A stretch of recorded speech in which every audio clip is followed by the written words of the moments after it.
एक फार मोठी दुःखद घटना घडलेली आहे।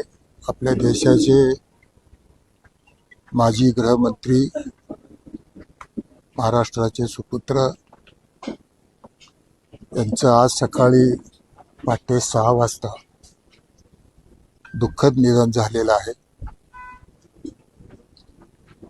या सर्व परिस्थितीमध्ये संपूर्ण राज्यामध्ये एक शोकाकुल अशा प्रकारची परिस्थिती निर्माण झालेली आहे। आपल्या सर्वांच्यासाठी एक धक्कादायक ही बातमी आहे। पाटील साहेबांचं या महाराष्ट्रासाठी, देशासाठी खूप मोठं योगदान आपल्या सर्वांना लाभलेलं आहे।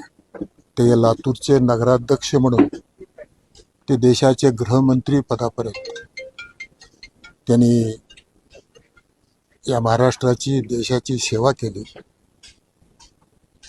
आणि आपल्या सर्व लोकांना एक आदर्श राजकारणामधलं पारदर्शकता, एक स्वच्छ अशा प्रकारचं राजकारण, सर्वांना बरोबर घेऊन जाऊन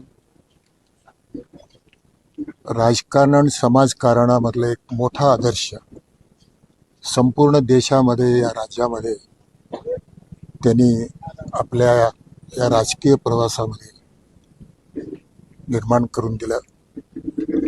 अशी ही व्यक्ती आज आपल्यामधून गेल्यामुळं देशामध्ये, राज्यामध्ये एक फार मोठी पोकळी निर्माण झालेली आहे। विशेष करून लातूरकर, आम्ही सगळी मंडळी त्यांच्या सानिध्यामध्ये आम्ही राहिलो, वाढलो, हे आमचं भाग्य आहे।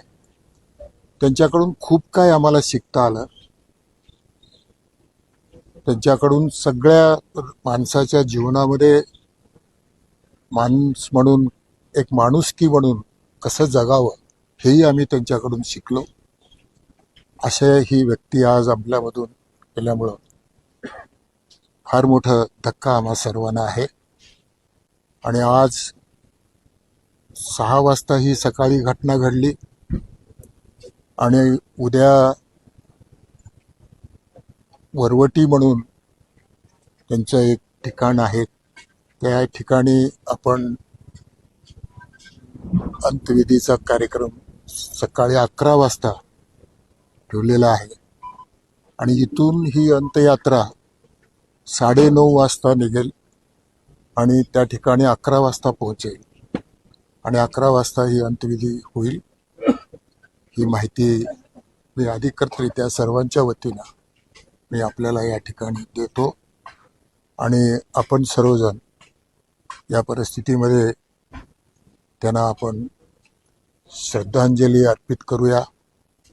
त्यांच्या आत्म्याला शांती मिळो अशी ईश्वर चरणी मी माझ्या वतीनं, सर्वस्व वतीनं, या सर्व लातूरकर परिसर, भारतीय जनता पक्षाच्या वतीनं, जिल्हाध्यक्षा नात्यानं मी या ठिकाणी अर्पित करतो आणि थांबतो। ओम शांती शांती शांती।